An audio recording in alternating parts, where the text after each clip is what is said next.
Мынакей урматтуу көрөрмандар, биз жогоруда айткандай эле жалпыбызга белгилүү ырчы Куудул Бегимай Бекбой эжекебиз менен биргеликте маекти баштадык. Саламатсызбы эже? Кандайсыз? Рахмат, Аллахка шүгүр, жакшы. Иштериңиз жакшыбы? Жакшы, рахмат, алхамдулилlah. Кыргыз шоу чөйрөсү дагы бир оор жоготууга учурады. Эстрада ырчысы Бегимай Бекбоева 32 жашында каза болду. Бул тууралуу ырчы Дайыр Исмадяров билдирди.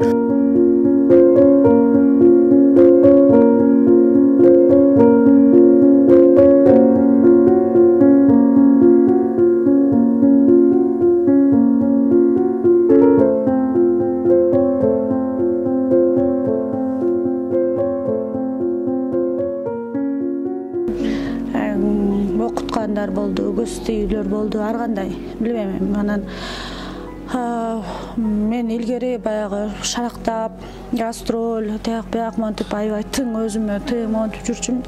Ошол кезде азыр ойлоп көрсөм 5 маал окуган, намаз окуган, ушу Аллахтын жолунда жүргөн инсандар колумду сурган күндөр болгон экен да.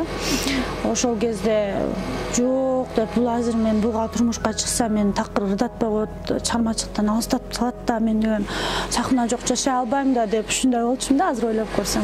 Бегимай Бекбоева 1990 жылы 27 февралда Нарында төрөлгөн. Атасы Токторбек Бекбоев оончу, аткаруучу актер. Апасы Жаңыл Кудайбергенова актриса Куудул.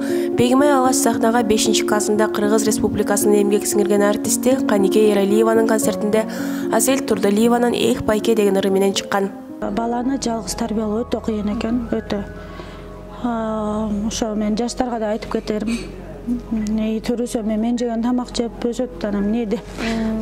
Рызкысы менен, бирок Аллахтын рызкысы менен чоңоюп атат. Бирок эмнеси болсо дагы, ошо менин ата-энем дагы эки айрым жолго түшкөндүктөн, атам өз үй бүлөсү менен, апам чет мамлекетте болгондуктан, жолдошумдун кайненем менен деле катышпайм да.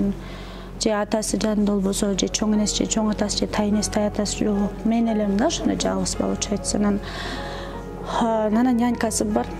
Кээде ошол нерсе кичине жүрөгүм оорутат да.